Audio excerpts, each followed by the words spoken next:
So, healthcare. And this is what I'm now showing you is what I found in the UK literature. So, which by a large extent actually is not published by the government, by the Ministry of Health of the UK. They publish all this information and it's free. It's publicly available for us to learn. And they are definitely the most advanced. So, for instance, they found out that people who have a chronic illness, like people who have diabetes, they become experts because they have this illness to stay for many years sometimes. They know that they won't get rid of it. They are experts. They are experts actually in managing their own condition.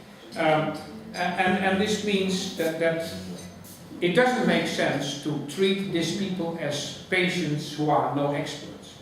It makes sense to work together. So if you are the medical doctor, work together with the patient, this type of patients to manage their situation and their health, right?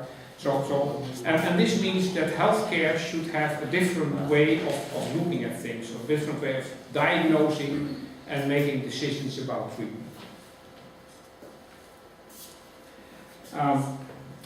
So, in the UK there's now an expert patients program. So, patients in a certain condition are considered expert patients and they have a say in the diagnosis, a say in the treatment. And this makes them feel definitely much better.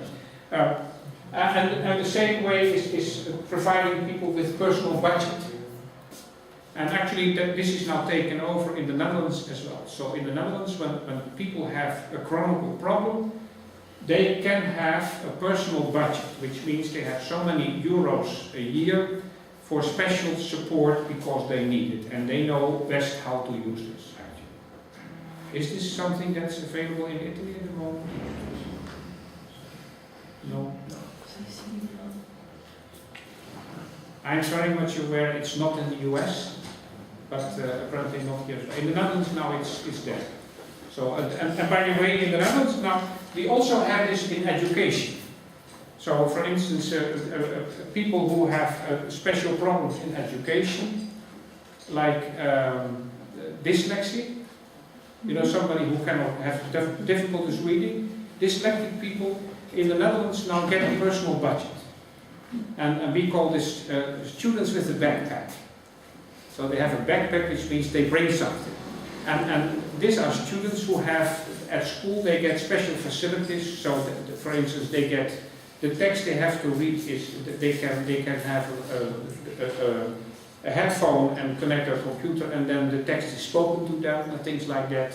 They get special examinations. So there's a certain budget for the parents and the children or the students to decide how to survive with their handicap. So this is in education, and we call the students with the backpack. And so if the student is diagnosed, then the government provides this backpack. Which that doesn't mean you can buy candy, but you can buy either a computer and translation facilities, or you can get other facilities. So you get a certain budget where you have choices. Okay, so.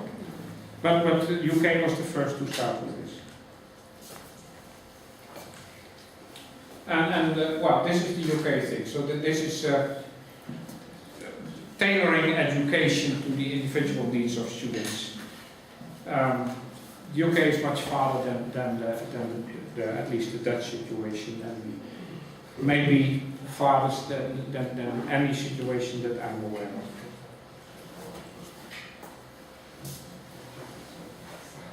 And the same thing is that assessment. So this is in a way finding out how learning goes, finding out what the problems are, and consequently diagnosing what should be done.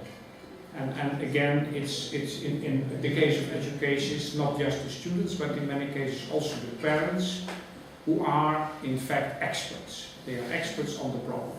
Because I know a lady who has a son who has dyslexia. And so the mother is the expert now, and the mother actually is working with the school to set special programs to make sure that for instance, a written examination, the guy cannot take it. The boy can read quickly enough to do the written examination. So now the mother works with the school to get an adjusted examination for her son.